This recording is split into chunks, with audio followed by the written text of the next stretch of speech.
साईराम। परमाराध्य परम प्रेममय परम करुणामय प्राणसखा भगवान को चरण कमल रे कोटि कोटि प्रणति। मु समापिका आपण मानक स्वागत करुछि साई दिव्य वार्तार 26तम अध्याय को। आजिर आमर विषय वस्तु हेउछि आशार शक्ति।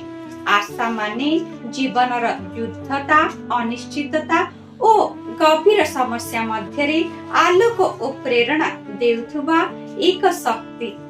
स्वामींकर गोटे शिक्षा हेउछि आशा को अतूट रख। भगवान को आशीर्वाद तुमको निश्चित मिलिब एवं सेही आशा तुमको अदूर गंतव्य स्थल को नै जिव। आशा हेउछि भल विचार उद्यम और सफलता पाई मूल सूत्र। तेबे आशार अर्थ और महत्व कौन? प्रथम रे जीवन रे दुख किंबा विघ्न आसिले मध्य आशा रखी आगे को बढ़िबा शिखंतु। द्वितीय रे आशा एक आलोक जहा अंधकार मध्य रे आमको सहाय्य करिथाय।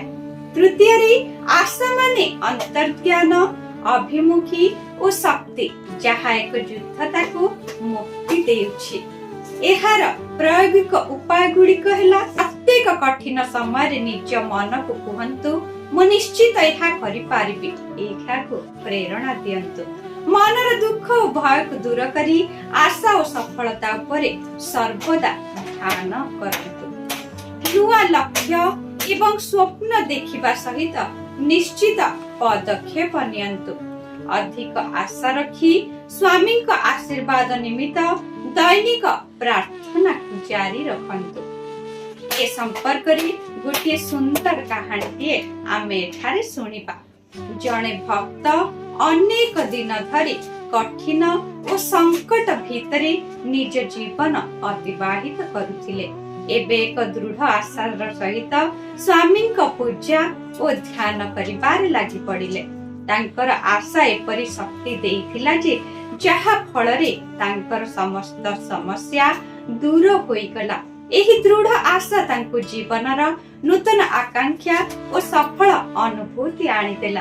तेबे आसंतु आमे प्रत्येक दिन एवं प्रत्येक लक्ष्य को आशा और स्वास्थ्य सहित अनुगत करिबा। जेउठी आशा अछि सेठी निश्चित भाबरे समस्त समस्या दूर होई जिवो।